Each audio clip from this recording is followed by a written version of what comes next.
excluding bar rooms for after-hours conversations for an IDESG meeting. It's a beautiful facility, and thanks very much to GTRI for making it available to us. Also, thanks to GTRI and to our other sponsors, Authentify and LexisNexis. These organizations made a significant financial commitment to make this meeting more replete with creature comforts than any of our meetings in the past. We have lunch outside.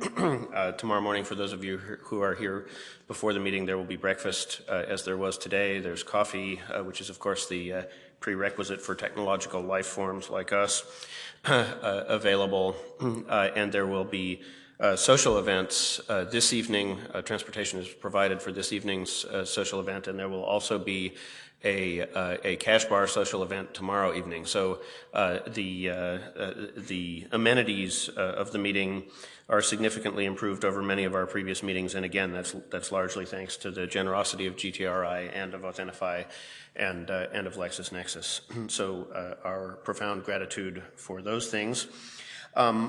So I'll officially open the 7th plenary meeting of IDESG and the first plenary meeting of IDESG Incorporated. We were previously an unincorporated association. The Management Council, with advice and a lot of assistance from outside counsel and from yourselves through consultation, have now completed the process of incorporating IDESG, and there'll be more detail about how changes associated with that roll out into the future in some of our sessions going forward today. But again, this is a significant milestone. It's something that you have all been working toward for some time, and so congratulations and thank you for all of your efforts in making that a smooth transition so far. Since the last meeting, we have also ratified our electronic deliberation guidelines, so we're now able to proceed with decisions in good order when we are not all together in a room somewhere. And again, that process was very smooth thanks to the feedback and participation of everyone. A few other things that I should note. The first is that, as with all IDESG functions, we are governed by the IDESG intellectual property policy. You'll find it posted in the hallway outside this room. You should read it. It basically says that if you contribute something to our discussions here, you are granting us a right to use the copyright and to incorporate that material into our discussions. But I encourage you to take a look at the IPR policy outside. This meeting is being streamed live to the worldwide audience of IDESG members via the camera in the back here, so be aware that you're on camera and on the live feed. Portions of the meeting may also be recorded. For our breakout sessions during the day, there will be WebEx links unless specifically noted in the breakout meeting discussion, and the links for the WebExes can be found on the IDESG website associated with the agenda items that they refer to. So I'll say a few things about our agenda, and then before I hand it over to Jeremy, I'd like to say a few things about what we accomplished in 2013, just so that you'll have the appropriate set of background. We are starting out with our usual round of updates.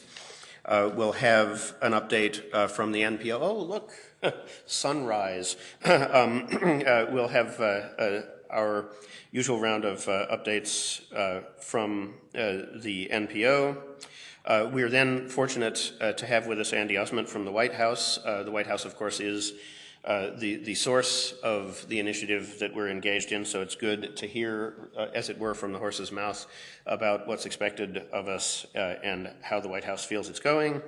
And then we'll move into a set of committee breakouts this afternoon. So this is where, of course, we get the real work done. There's some exciting stuff on the agenda. So from 2 to 3:30, we have the Healthcare Committee, TIFTM, and taxonomy. TIFTM and taxonomy, if you've been following the mailing lists, you'll be aware that there are active work items going on in both of those forums which need your input. Healthcare also is doing exciting work and has actually completed exciting work, as I'll talk about in a minute.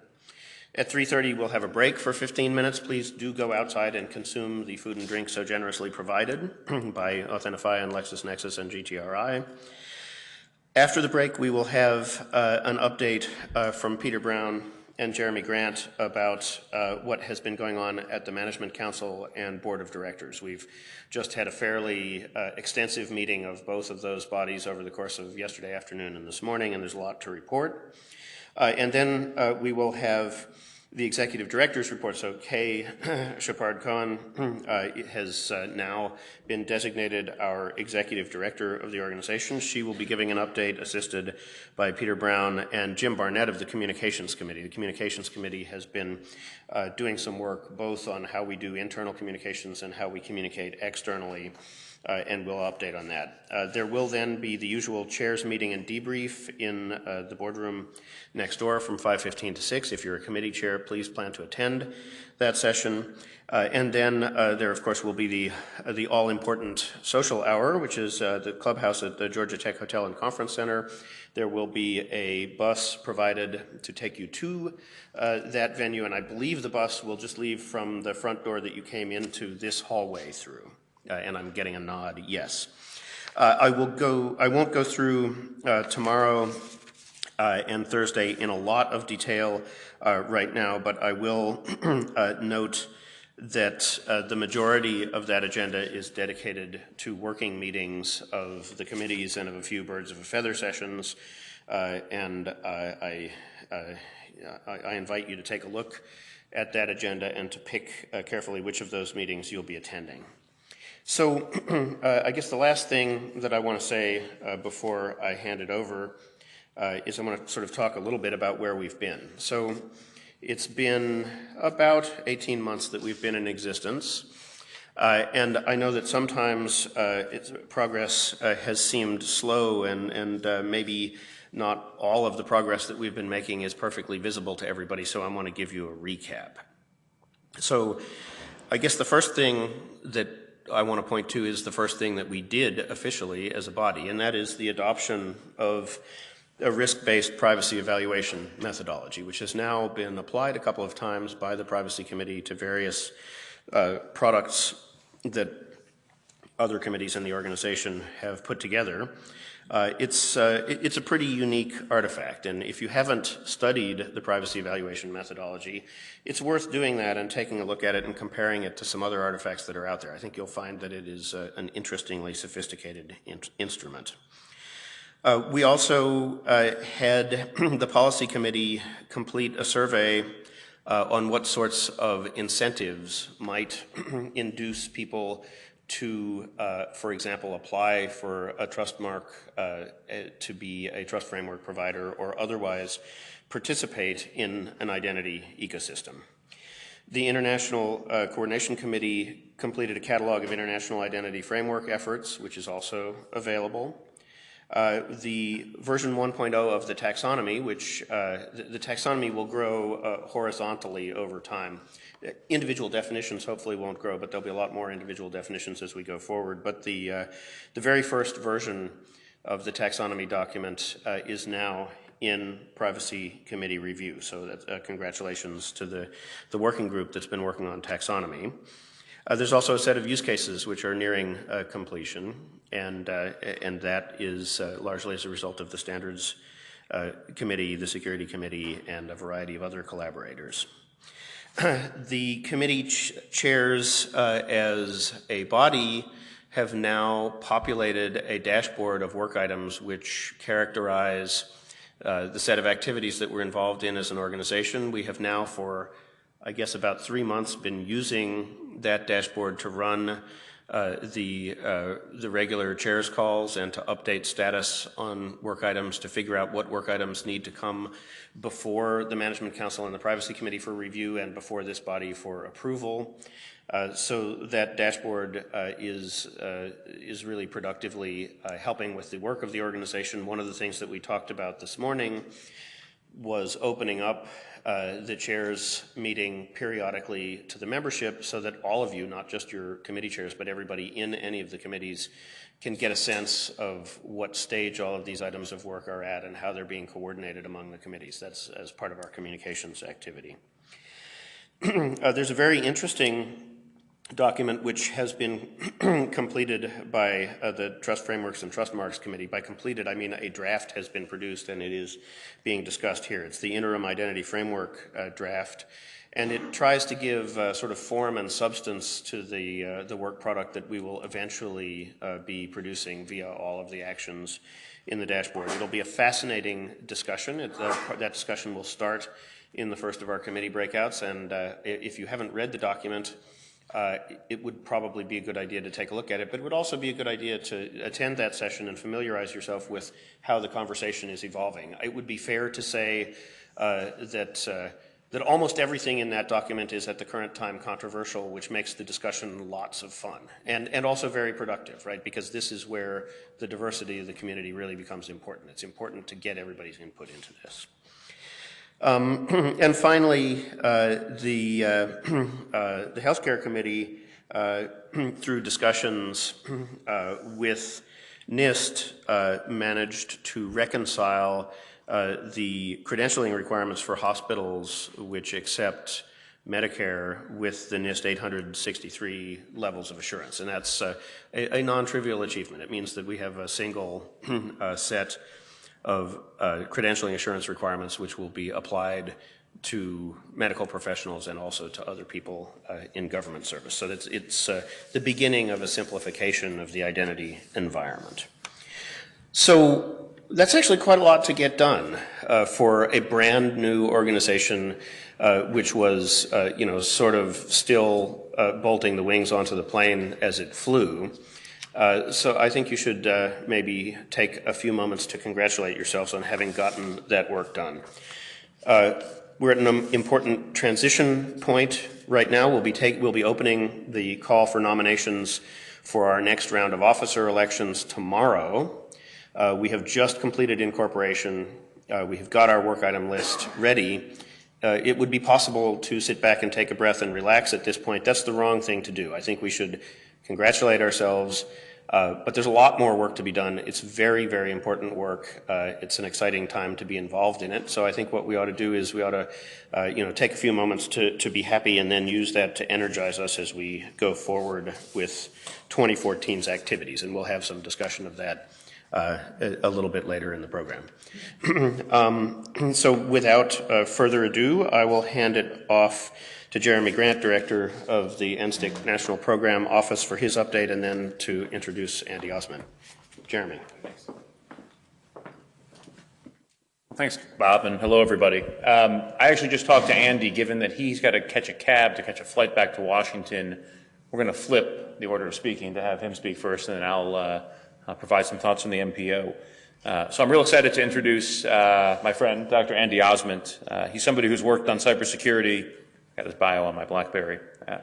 As a programmer, an operator, a researcher, and a policymaker. He's coded the authentication security for a mainframe app.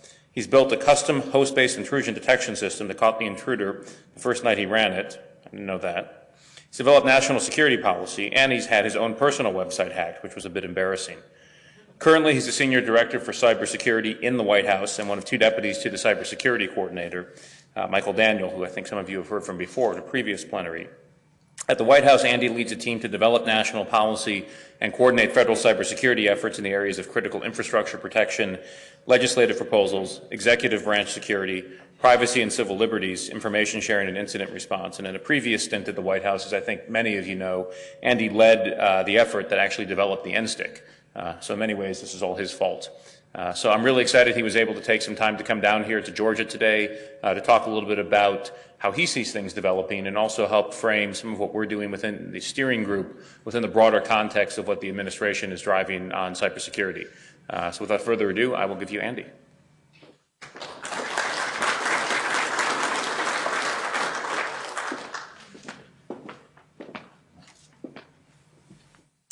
All right, I think I won't mess with the mic for right now unless you tell me to do so.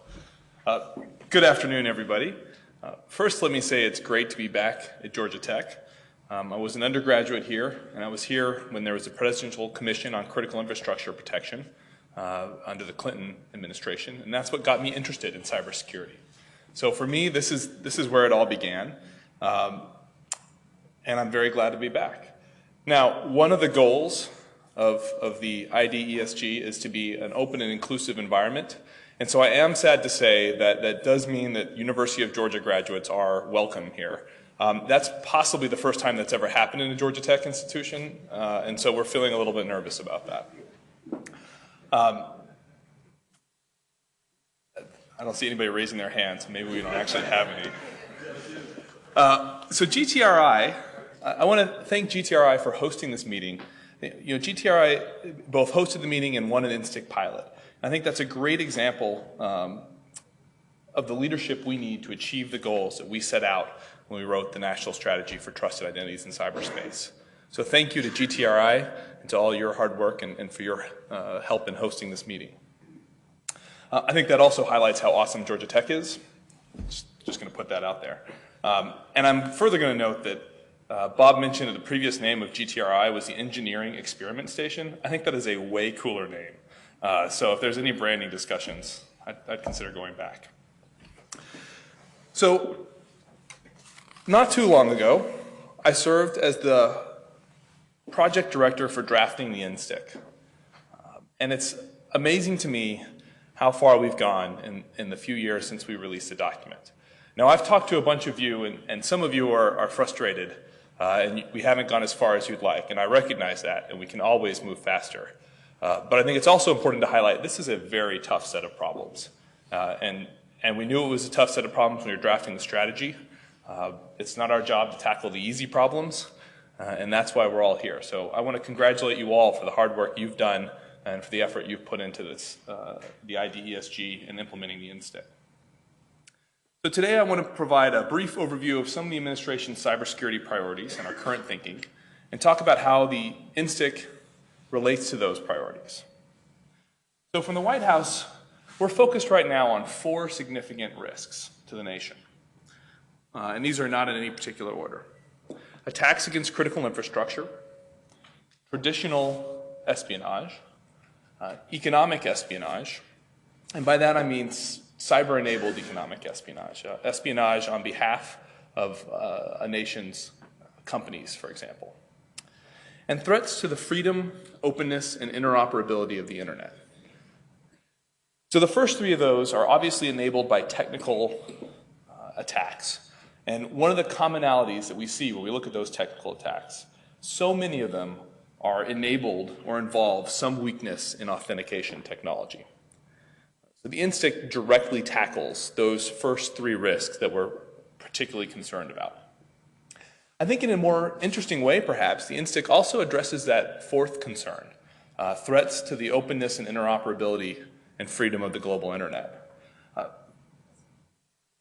The IDESG itself is an example of the multi-stakeholder process that we have spent an enormous amount of our time and effort advocating for in the international community. And we think the IDESG is an example of the types of organizations we need more of to keep the internet the way we as a society want it to be. So that's the first part. And then the second part is the guiding principles of the INSTIC. Privacy, interoperability, ease of use, and security are the same principles that we need to keep the internet open, interoperable, and free. So the INSTIC really directly addresses those 4 priorities and those 4 risks that we're concerned about. And we've translated those 4 risks into a set of 5 priorities that we're focusing on to address those risks. And these, again, are not in any particular order. To improve incident response, to secure federal networks, to engage internationally, to shape the future, and to protect critical infrastructure. Today I'm going to focus on this priority of shaping the future, and I want to explain how vital the work you're doing here today, this week, is to the future of cybersecurity. The IDESG is the center of a sweet spot between technology, public policy, and public concerns about identity and trust.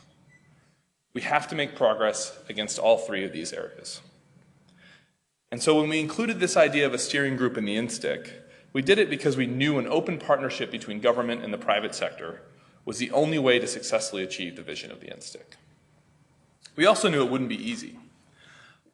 When we launched the IDESG, I think actually the very day of the launch, I heard some people give Jeremy advice about the program that he'd be leading. And the advice said, he'll need a spray bottle and a lot of catnip. Now, lest some of you in the audience be offended, I'm pretty sure the comment was with respect to the work necessary for Jeremy to coordinate the government's efforts, much less the broader community of folks. I mean, the IDESG combines standards adoption, really difficult policy problems, almost impossible to quantify risks, and every sector of industry and government. And, to throw on top of that easy pile of things, we have some not so easy aspirations for a baseline of privacy, choice, interoperability, and security. So, all in all, why aren't you guys done yet? I mean, this isn't and this was never going to be easy, but I also know this. Our adversaries will continue to develop new means of compromising our network defenses, and so we must evolve and develop innovative solutions to make cyberspace resilient to future threats. And that's what this priority about securing the future of cyberspace is all about. Right now, as defenders, we're playing against the house. It's easier to be an intruder on the internet than it is to be a defender. We need to shift that dynamic so it's easier to be the defender than it is to be the intruder. And stronger authentication that also enables all of the social goals that we've discussed is a critical part of that. So, translation, we have to stay on our toes and move as quickly as possible. You're fighting the good fight, and the IDESG provides a rare opportunity to get something right in cybersecurity. That being said, every day that we don't have an identity ecosystem framework is another day our adversaries move ahead. It's a day where you in industry face a world that's less convenient and more expensive to operate. And it's a day while you as a consumer have fewer choices than you deserve. You have less ease of use, insufficient security, and you have to make compromises on privacy. So we have to move quickly. And as far as the administration is concerned, standing up a workable framework that drives real progress towards the guiding principles is an imperative. And we have to move quickly even if we're only moving towards an interim framework. So I think I heard a lot of the conversation at the board and the management council meeting today. And I think the conversations are going in the right direction. This organization exists. We have it working. I'm sure it's not perfect. No organization ever is. But now we can build upon the progress we made last year and really focus towards delivering on our objectives and delivering on the objectives that will help us realize the vision of the IDESG. I think it's a very exciting year for the IDESG and to be a part of this entire community. So I've really talked about how the IDESG and the IDESG are about shaping the future of cyberspace. But I want to highlight that they also really assist in all of the other 4 priorities of the administration with respect to cybersecurity. Ultimately, a healthy cyberspace depends upon an authentication mechanism that gets it right when parties must be identified, but also is fair enough and smart enough to know when identification is actually not necessary. A healthy cyberspace also needs solutions that respect the privacy and earn the trust of consumers.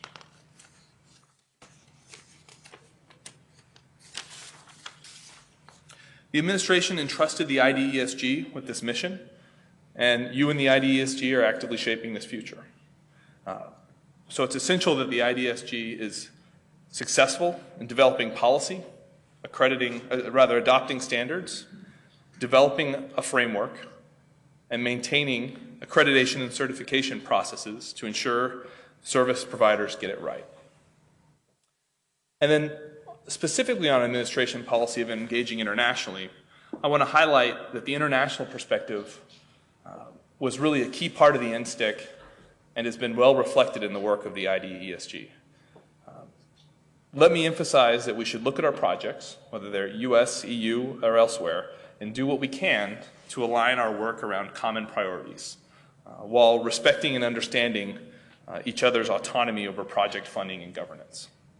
As just one example of that, the European Commission has a shared need for developing and supporting commonly agreed pilot project scopes, work items, and priorities, such as tackling user PII, user-managed PII sharing.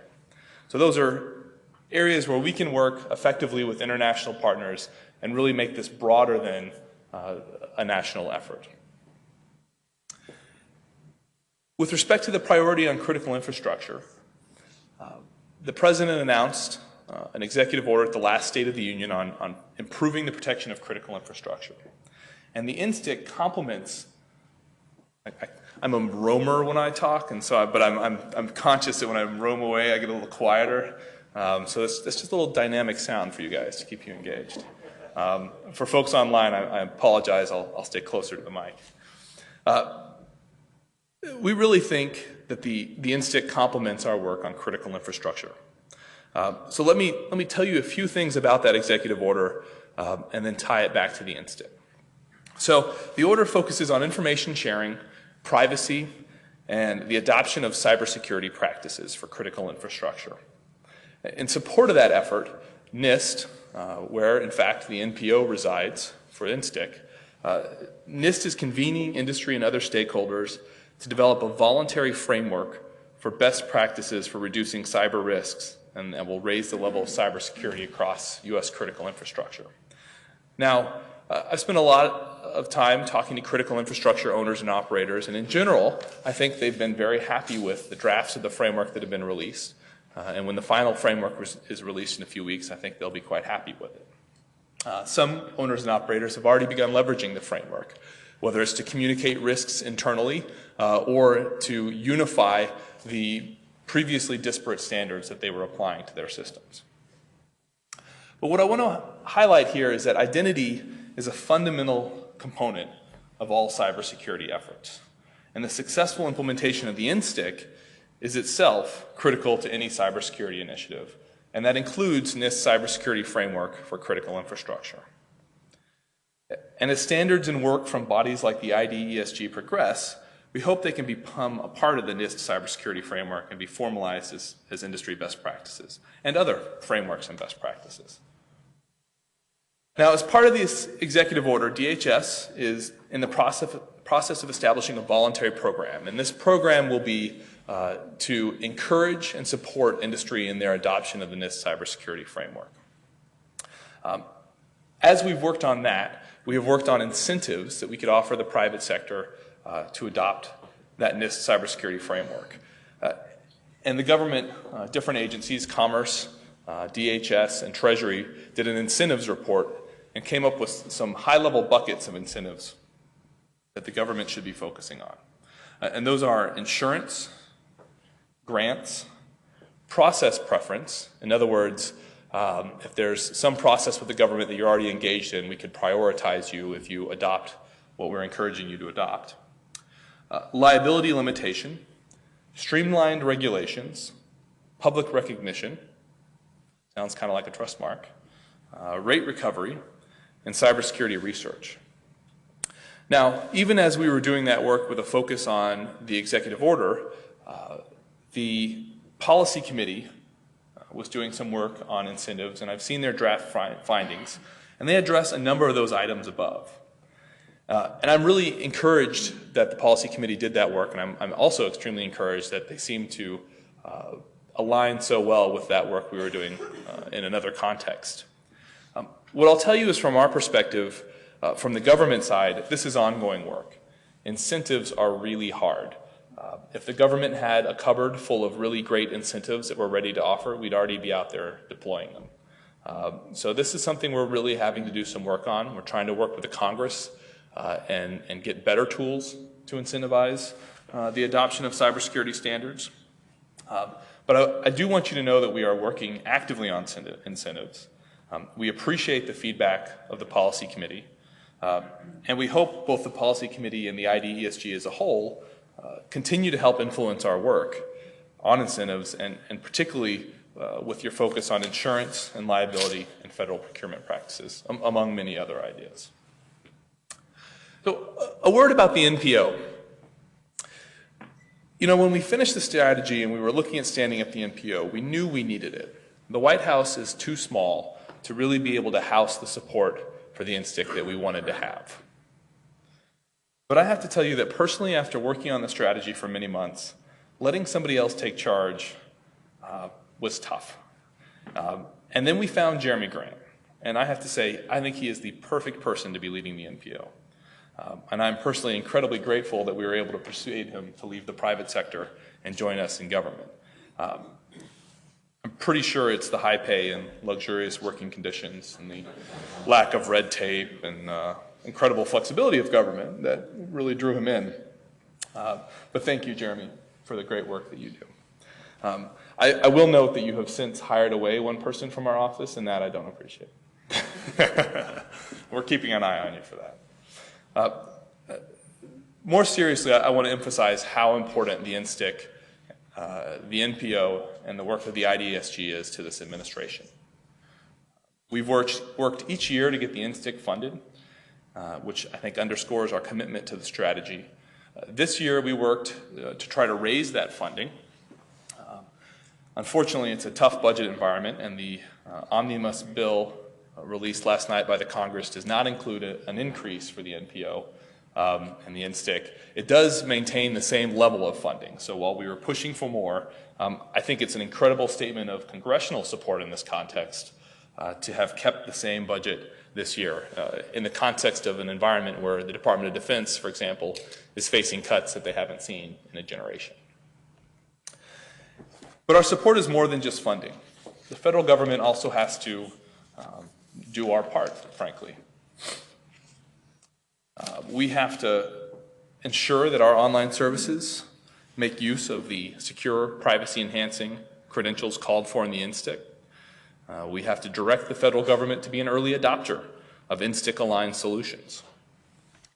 An example of this commitment is our direct involvement in the federal, I always get this acronym wrong, the Federal Cloud Credential Exchange, or FCCX, or F6 as we call it. You'll hear more about F6 this week from Naomi from NIST and from Doug Glare from USPS.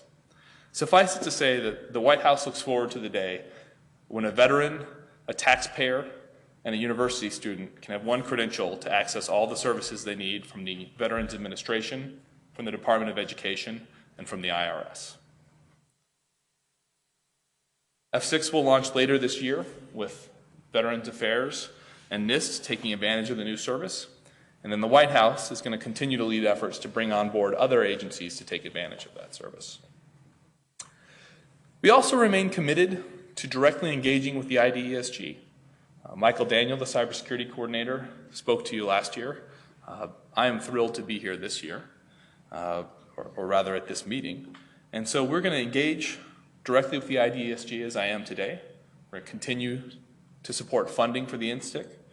And we're going to ensure that the valuable lessons and best practices we learned from the F6 are shared with this larger community. With key communities like health, veterans, seniors, and the government moving forward to deploying trusted identities, the IDESG is in a perfect place to bring these and other early adopters together to plan a common path towards the identity ecosystem that others may follow. Thank you again for participating in the IDESG here in Atlanta. This public-private partnership is tackling one of the most pressing issues that we face online today. You all know that. You live it every day in your lives as consumers. You see it every day when you open the newspapers and read about another breach where authentication was involved. Let me summarize by saying that this is a journey and not a destination. We're going to work to refine the identity ecosystem framework. It will be an ongoing effort, just as our efforts in critical infrastructure to work and refine the NIST cybersecurity framework will continue. But we have to keep our foot on the gas, and that's really my challenge for you today and this week. We will look to industry and other key stakeholders for continued partnership for the adoption of the administration's, of all the administration's areas of action. And we ask that you continue the good work here at the IDESG and maintain a sense of urgency to see the identity ecosystem framework to fruition and the identity ecosystem to life. Thank you, and I think I've got a few minutes for questions, so I would love to take any questions folks may have. If you do not ask questions, I will start with a joke. What is a fish with no eye? What is a fish that only has one eye? I'm getting this joke wrong. What is a fish that is missing an eye? Yeah, the joke would have been better if I actually said it. It may not actually have been better. It's a terrible joke, but the pilot on the plane told it to me. I don't know why. Okay, done. Andy, can you elaborate more about the comments you made around the international coordination aspects of the NSTIC strategy, and particularly in light of, since your early involvement with the strategy and current day international climate with regard to identity on the web? I can, because I am fortunate enough to have conversations with people smarter than myself. And so let me tell you my understanding and then have folks jump in if they think I've got it wrong.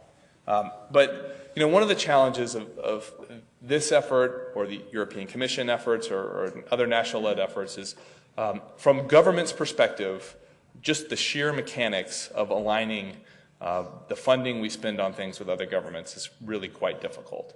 And particularly doing shared projects is really quite difficult. So I think, that may be something that we can't overcome.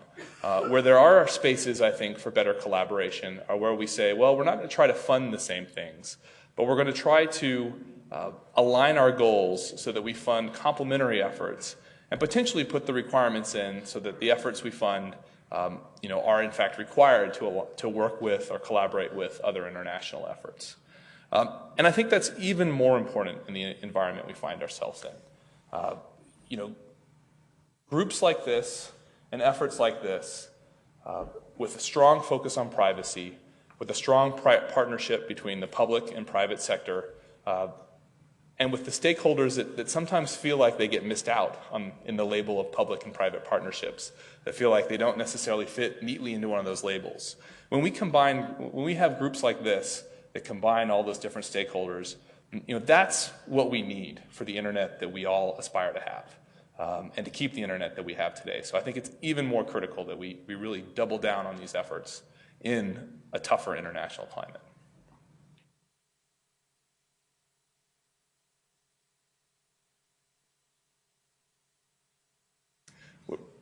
For those of you who are online, we were having a very long microphone commute.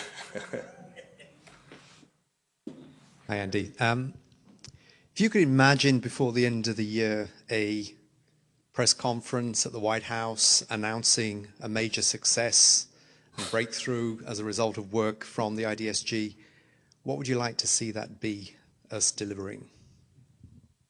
So first, let me highlight that I absolutely defer to the wisdom of the board and the policy committee on what is practical. I'll tell you one of the ideas I heard today that I thought really made a lot of great sense was within 2014 to develop a trust mark and actually have as a goal that 2 organizations get accredited with a vendor-neutral trust mark. And that type of concrete action moving forward. And we can apply that in a number of different areas, right? So a trust mark is not the only way that we need to move forward. But that's one example of a quite concrete goal that's going to be a push, frankly, but I think is achievable and is a great thing to aim for.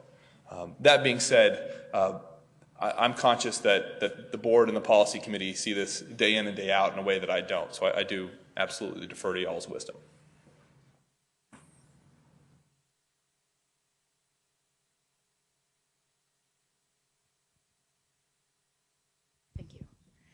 Andy, Denise Taylor with Privo. You mentioned that you want to ensure that the online services of the government use the frameworks and what's being generated. Can you give us an idea of, or is there a plan for how you're going to communicate that to all the agencies and others? Yeah, so the good news is the government is a streamlined monolithic organization that marches in steps, so that's actually not a problem for us. I mean, this has been a real challenge, and I look at Don in the audience, who has struggled with us for many years, and many others of you in the audience who are no stranger to the challenges that we are having internally as a government. One of the, F6 was designed essentially based upon the lessons we'd learned to move the ball forward. And I think one of the challenges that we have had is the lack of sort of first adopters within government. So we have issued the policy and the mandates. That already exists. So we have talked the problem to death sufficiently within the government. Now we just have to get to the action stage. And so I think having VA and NIST as early adopters of this to say, look, the true conversation from program or system owner in government terms to system owner and say, look, I did this, actually it's kind of nice. And I was the first person, so I had to learn some hard lessons, but you don't have to learn those lessons. I can help you get this done. This is manageable. We can do this. It won't set you behind schedule. You won't fail in the mission that you've been given. And in fact, you'll achieve broader mission goals. I think having that concrete first users will be what's critical for us to succeed. But I don't in any way minimize that this is a challenge, that we have not succeeded in the way that we ought to have succeeded in the past, and that we're going to have to keep our eye on the ball in order to succeed moving forward.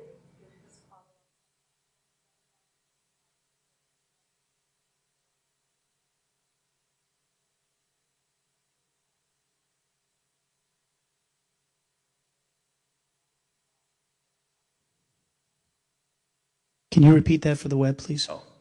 Yeah, so the follow-up was, have we thought about at the end of January letting every employee in the government, or sort of informing every employee of the government that it's Data Privacy Day and speaking to the importance of data privacy? That's a good idea. Let me take that back. Daza? Thank you.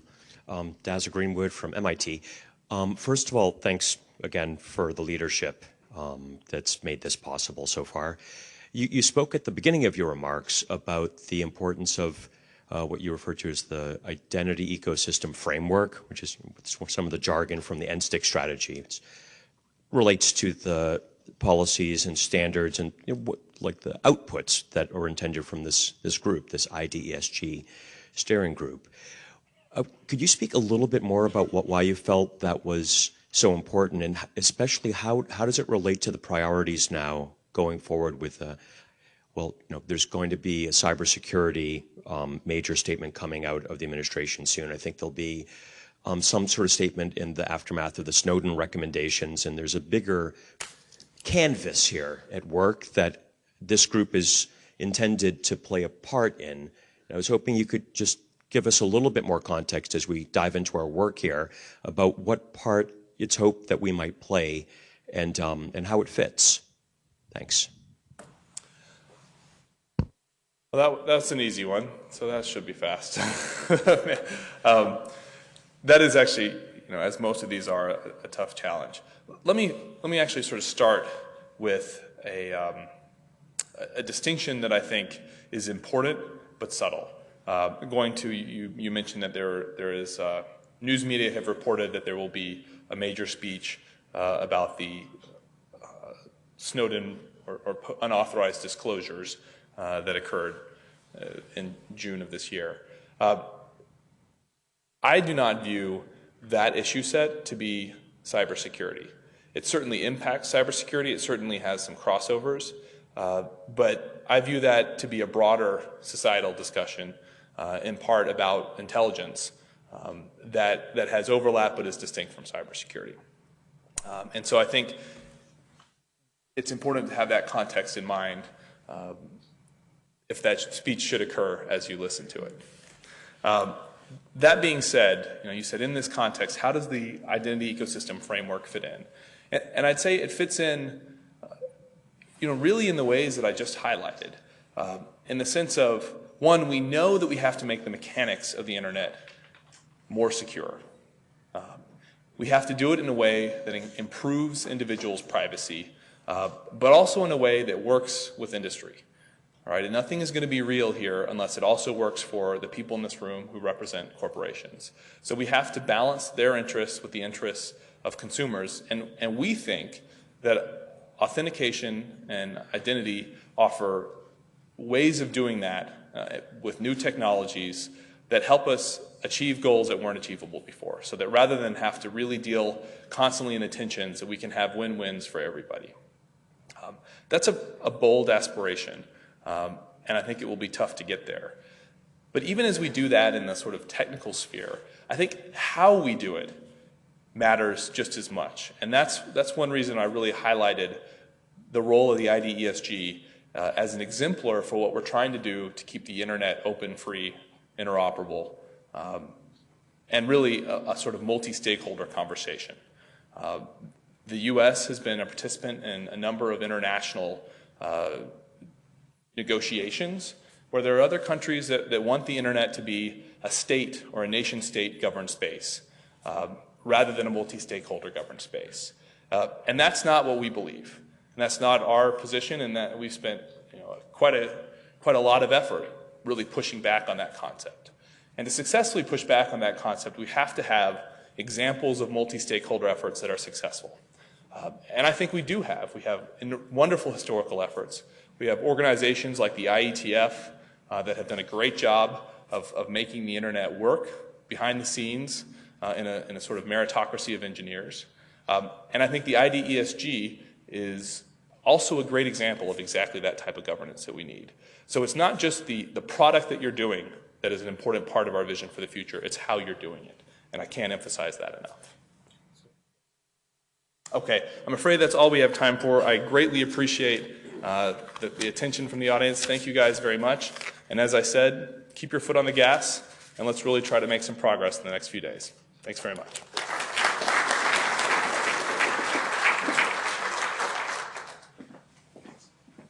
So in order to preserve the integrity of the schedule for everyone who is online, we're going to go to a break now. The break, I believe, is a 15-minute break. No, not a break. Break to breakouts. Oh, okay. We're moving to the breakout. Oh, right. Yeah, that's right. We'll be moving to the breakout sessions, right? And then after the breakout sessions, we will have Jeremy's update along with Peter Brown's update. So if you look on your schedule, you'll see that the Healthcare Committee meets in 119A down the hall. TIFTM meets in 119B, and Taxonomy meets in 119C. I hope you have productive discussions. All of these discussions are important and are working on actual deliverables which are going to come before us eventually for approval. So please do good work, and we will see all of you back here after the break at 3:45. Thank you.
Or you can give me a shine.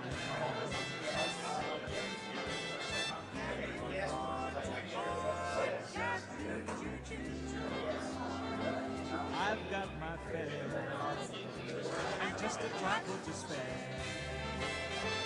You Pennsylvania Station by 3:45. Read a magazine and then you're in Baltimore. Dinner in the diner, nothing could be finer. When you hear the whistle blowing 8 to the bar, then you know that Tennessee is not very far. Shovel on the bowling, gotta keep it rolling. Woo woo, Chattanooga, there you are. There's gonna be a certain party at the station. I used to call Bunny Faye. He's gonna cry until I tell him that